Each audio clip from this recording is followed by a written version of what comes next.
We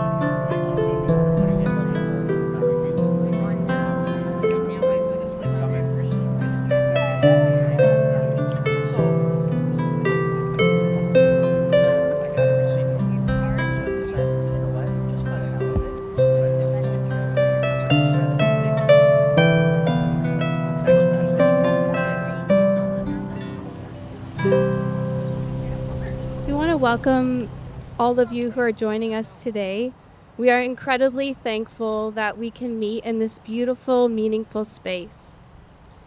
Just want to bring to your attention that one of our staff members, Sarah, will be taking some pictures for our album that you can see at the back there. If you're not comfortable getting your picture taken, just please let her know. We hope this visual will be a special experience for all of you today. Niagara Region is situated on treaty land.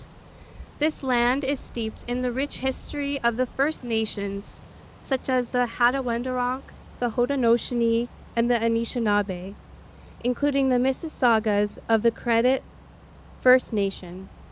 There are many First Nations, Métis, and Inuit peoples from across Turtle Island that live and work in Niagara today. The Regional Municipality of Niagara stands with all Indigenous peoples, past and present, in promoting the wise stewardship of the lands on which we live. I would now like to introduce Ron Tripp, the Chief Administrative Officer. Thank you. Thank you, Rebecca.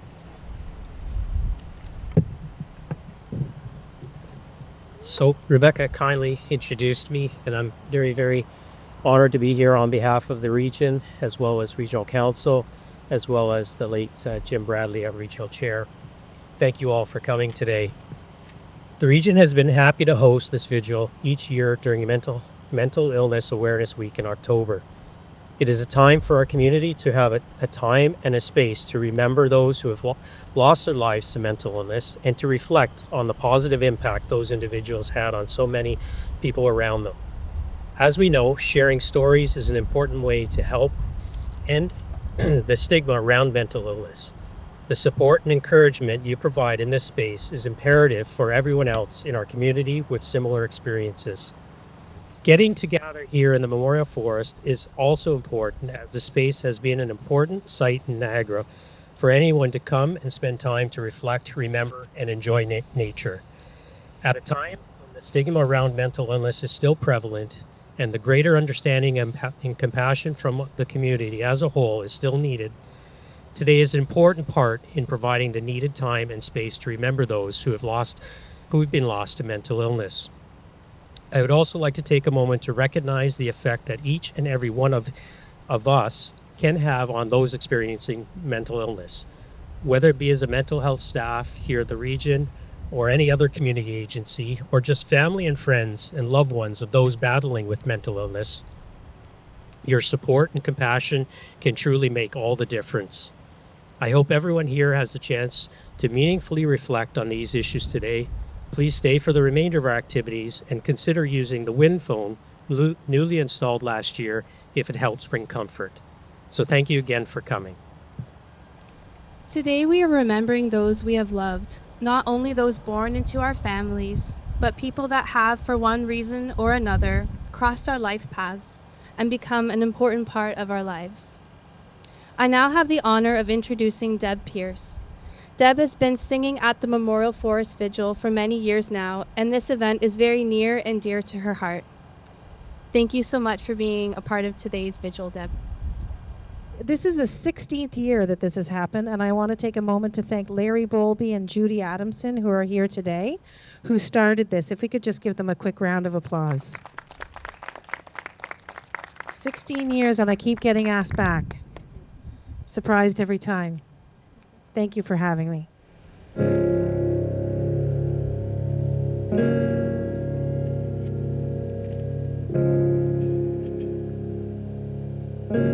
Spend all your time waiting for that second chance, for a break that would make it okay.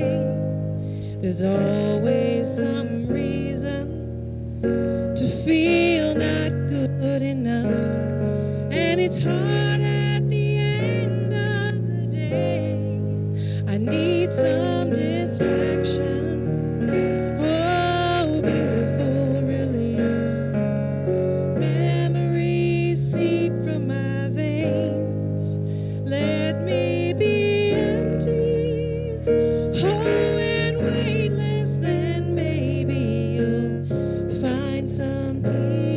tonight.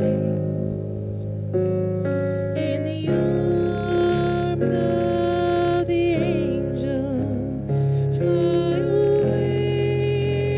away from here, from this dark, cold hotel room, and the endlessness that you feel. You were pulled from the wreckage of your silent reverie. You're in the arms of the angel. May you find some comfort here.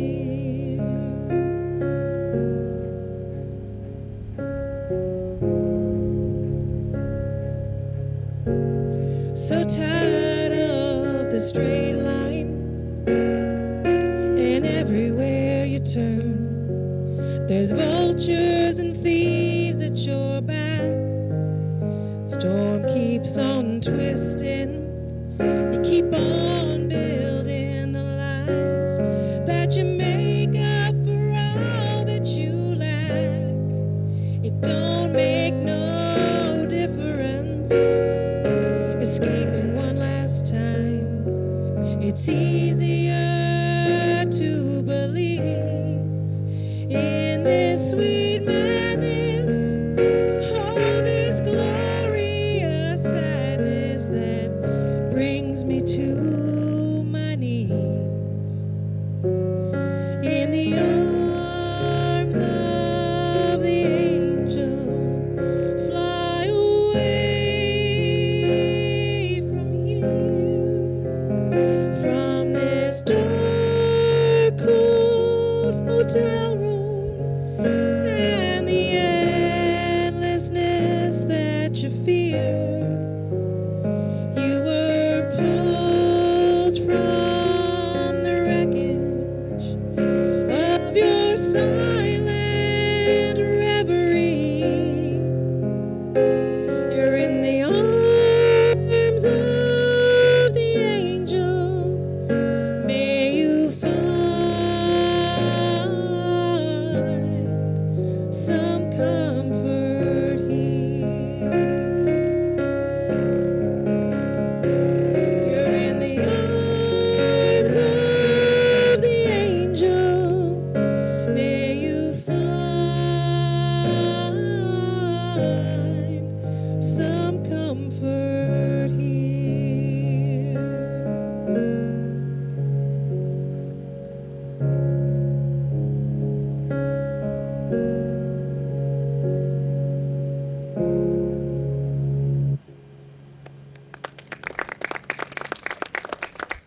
Thank you, Deb. That was beautiful. I would now like to introduce our guest speaker for today. She is a valued social worker and part of our Niagara Region mental health family. Currently, she is working on the Assertive Community Treatment Team, or Act 1, and she has been a part of the Memorial Forest Committee this year. We are so blessed to have you speak with us today, so let's welcome Megan.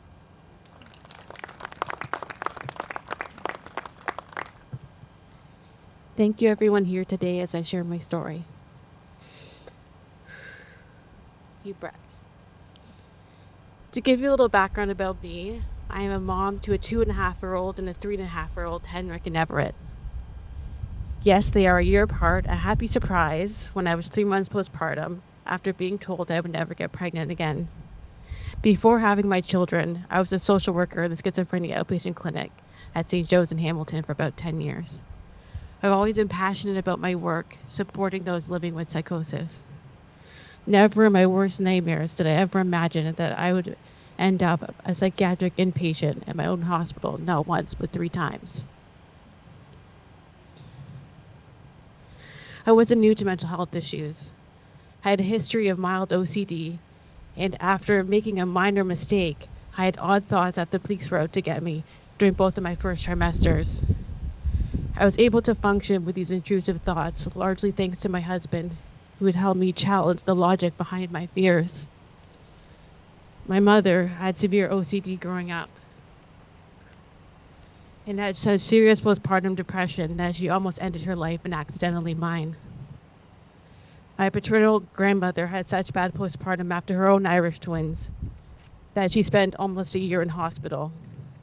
I also lost a beloved uncle to suicide when I was 16. Nothing would have prepared me, however, for what I was about to face. I remember the day that I lost my mind. It was a Monday. I was 20 weeks pregnant on maternity leave with Everett, who was 8 months old at the time. I woke up in a cold sweat, petrified that I was going to hurt Everett and myself. I had so much nervous energy, I was literally vibrating, kind of like right now. I couldn't stop thinking, what if, what if, what if? I clutched my son and I paced and paced. I started seeing images of me hurting my son. Eventually, I called my midwives, inconsolably terrified that I was going to hurt Everett and myself. They agreed to send an urgent referral to the Women's Health Concerns Clinic at St. Joe's, but even then, the reality was it would likely take months for me to be seen.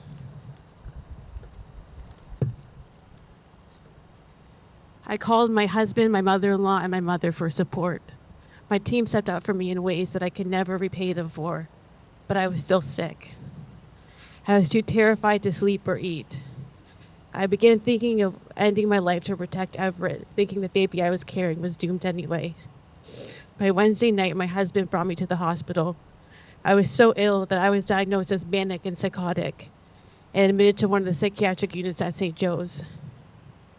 I sobbed that night, away from my son for the very first time, pregnant and alone.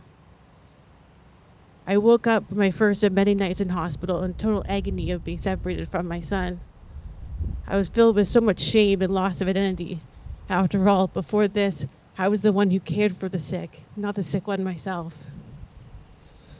That first admission, I was in for about 2 weeks and released, only a little better, on a small cocktail of pregnancy-safe medication. Given I had been an inpatient, my referral to the Women's Health Concerns Clinic was moved up to almost immediately following my discharge. I met with this psychiatrist, a sleek-dressing, self-confident man who'd worked in the field for many years. He announced that he was determined to get to the bottom of what was going on with me. He spent an hour with myself, my husband, and my mother, trying to get a better understanding of my dramatic change of mental health status. After all of this, he concluded that the back-to-back pregnancies had induced in me a less common but very severe form of OCD, which can easily be misunderstood as mania and psychosis to those with specific perinatal training. This diagnosis made sense to me, especially given my mother's history, but all I wanted was for it to stop. The horrific thoughts and images tortured me for most of my waking hours. I became terrified of being left alone with my son for even a minute and would visibly shake through my days. I would confess my thoughts to whoever would listen, desperate to seek reassurance that my thoughts were unjustified. The relief from reassurance, however, was always fleeting. I tried to connect with my pregnancy, but also felt resentful that it had stolen my mind from me. I feared it would never return. I began seeing a specialized perinatal OCD therapist, the clinician I most attribute my survival to. While everyone treated me like I was broken, she was steadfast in her belief that I could get better if I put in the work. I listened to recordings of me describing the graphic, disturbing details of my worst fears, working to become numb to them. The recordings were so distressing that I would regularly throw up from the stress of listening to them. A psychiatrist started me on an antidepressant and an antipsychotic, both with evidence to show promise to those with severe OCD. Unfortunately, after an increase in my antipsychotic, I developed severe tardive dyskinesia, a side effect that caused me to move uncontrollably. Unable to control my body, I again lost sleep, and my family grew increasingly concerned. Eventually, my mother brought me to St. Joe's, where I was admitted again. This is the admission I remember the least. Likely my brain trying to protect me from some of the burden of my situation. I kept being told that I just had to hold on until I delivered and that I'd be fine. I wanted this so badly to be the case.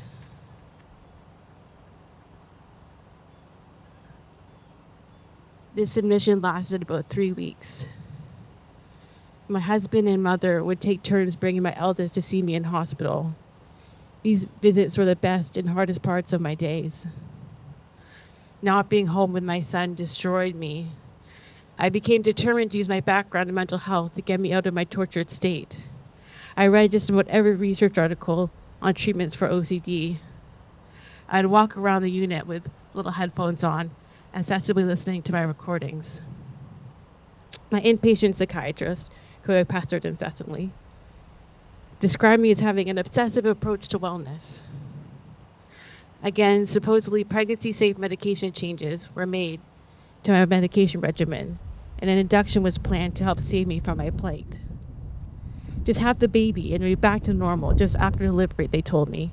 I never wanted anything so badly.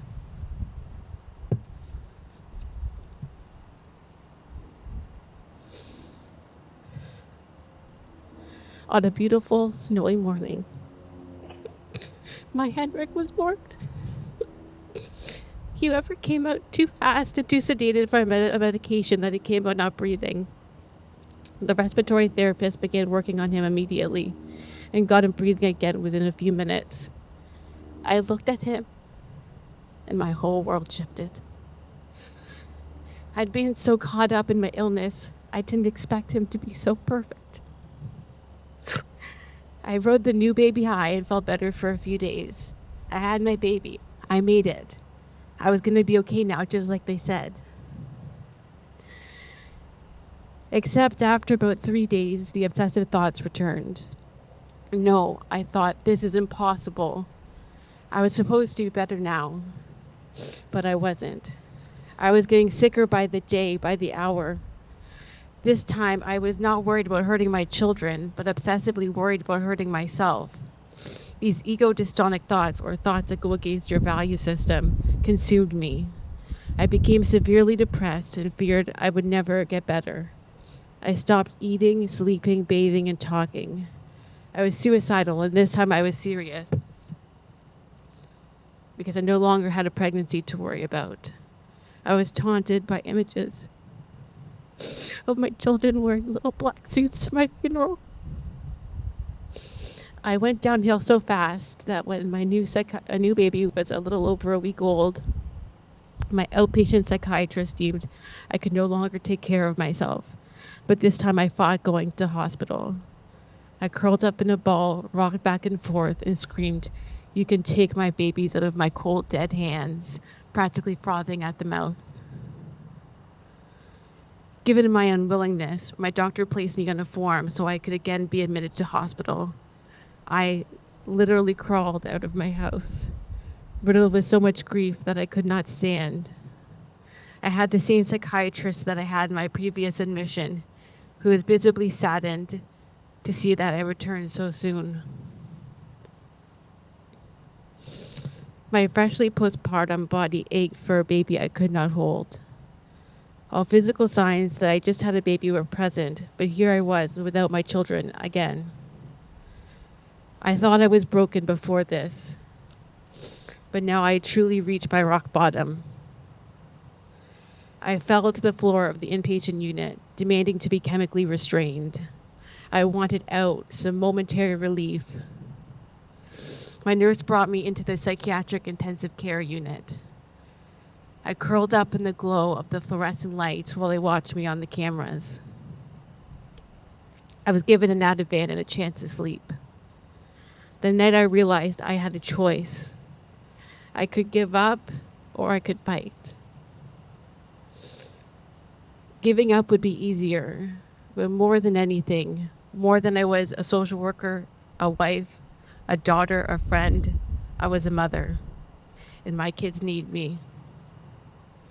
I finally understood those mothers that can lift cars to protect their children. This was my obstacle to overcome, and nothing was going to stop me from being there for my babies.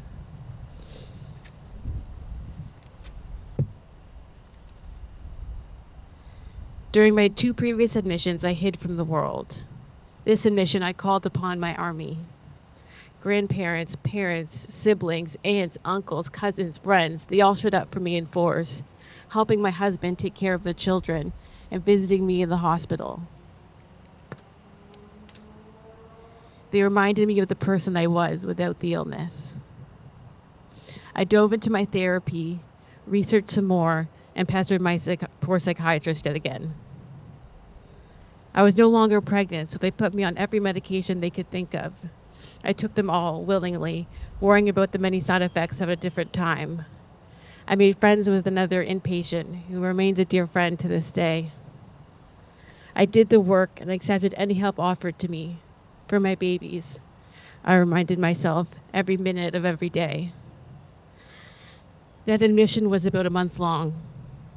Thankfully, my inpatient psychiatrist gave me regular passes to go home and visit my children. This time that I got discharged, it felt different. I knew my recovery journey wasn't over, but I also knew in my heart that my love for my children would see me through every dark day ahead. I stupidly went back to work at 3 months postpartum, but ultimately left my position at St. Joe's to go into private practice and focus on my family. I did that for a transformative year when I finally started to see some real progress in my mental health. As I became well again, I started to miss working with higher acuity clients, and I finally ended up here at the Region. My mental health is now in a really good, peaceful place. I've even been able to get off or cut down on many of my medications. I couldn't have gone to this place without my loved ones. Here's what I'd like to tell them if they were here today.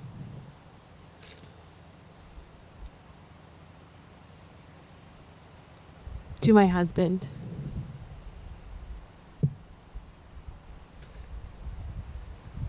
thank you for being my steadfast supporter and such an incredible father to our children.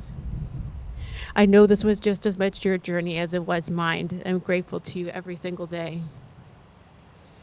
To my parents and in-laws, thank you for helping take care of my babies when I couldn't be there myself and believing that I could get better. To my friends and extended family, thank you for reminding me of who I was when I had forgotten.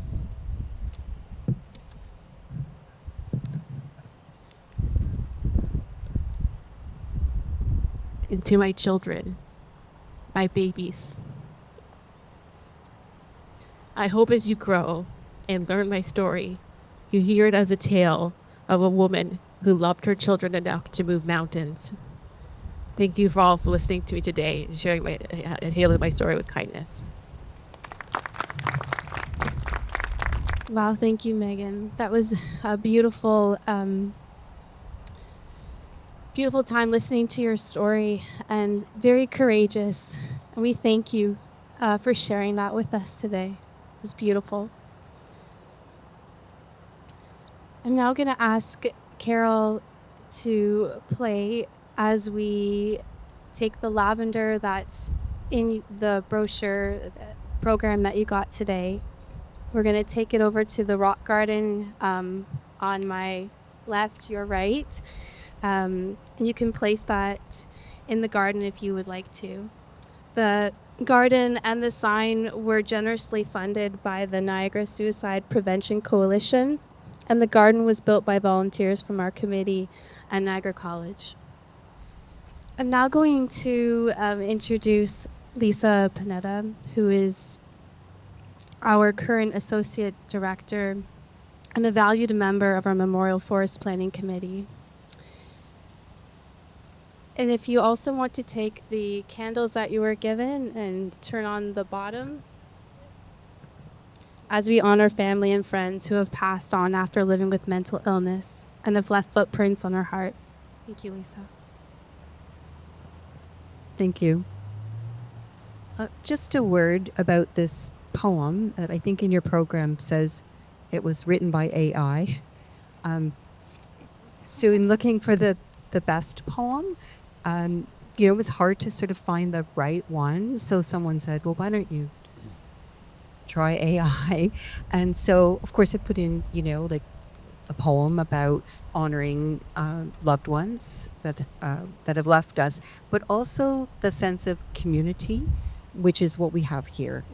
And this is what it came up with. In the quiet of the grief. In the hush where sorrow lingers, where silence wraps around the soul, there comes the gentle, steady fingers of those who help to make us whole. They do not speak in grand orations, nor try to mend what can't be changed, but sit with us in the ache that has no name, and let the pain be rearranged.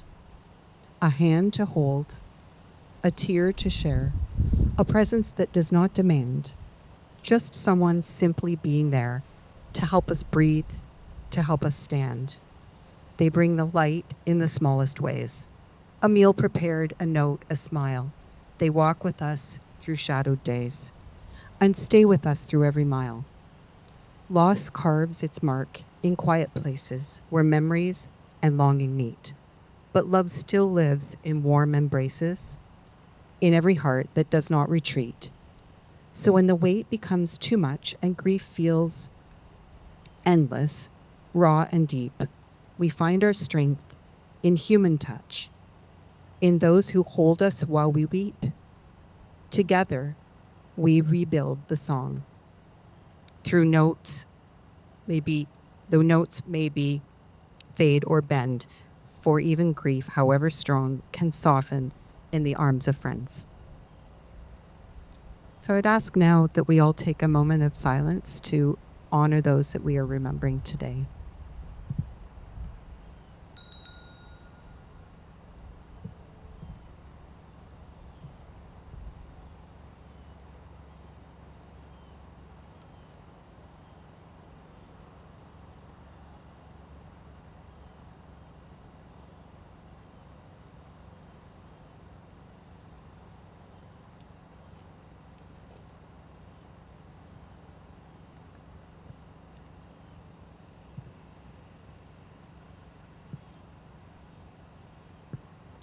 Thank you, Lisa. The Memorial Forest is a space of 4 seasons. We invite you and others in our community to visit this site throughout the year. It's truly a place where you can escape from the business of life, quiet your mind, reflect, and remember. Thank you, friends and family, and all who have joined us for the vigil today, as well as those who will be viewing the vigil online. We would also like to thank all those who have helped plan and be a part of this event today, including all those who have donated their time, energy, and finances to this space and this event. And a big thank you to Beth for making our beautiful program that you've received today. We would also like to thank the generous donors, local businesses, sponsors, and volunteers who have been involved in making the Memorial Forest a reality. As a reminder, nameplates to memorialize a family member or friend can be purchased for $25. For more information about this, see one of the Memorial Forest Committee members wearing the green lanyards. To close our vigil today, I would like to invite Dawn and Brandon to perform a song. Dawn was a previous guest speaker at the Memorial Forest Vigil, and he is also a valued member of the Niagara Region Mental Health Client Advisory Committee. Brandon is a community health worker with Niagara Region Public Health and has been a part of a Memorial Forest family for quite some time. When Dawn and Brandon are finished their song, this will conclude our vigil. We want to thank you for joining us today and welcome you to join us again next year. As a reminder, please leave your candles in the basket under the pavilion on the picnic table before you leave so we can use it next year. Thanks, and let's welcome Dawn and Brandon. Ooh, can you all hear me? Thank you for having me here tonight. I'm honored to be here. And this song is from Chris Stapleton. It's called Broken Halos.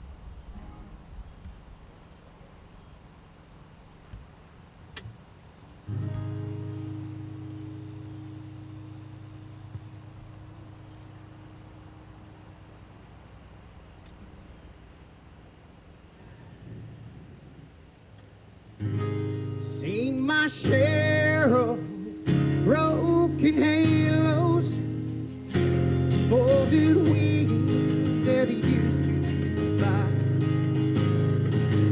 They've all gone wherever they go. Broken halos that used to shine.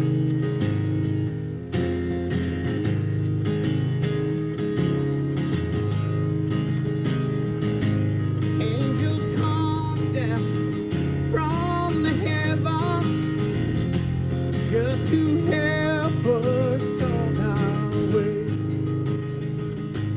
Come to teach us and leave us, and to find some other soul to save. Seen my share of broken halos, folded wings that used to fly. They've all gone wherever they go. Broken halos that used to shine. Broken halos that used to shine.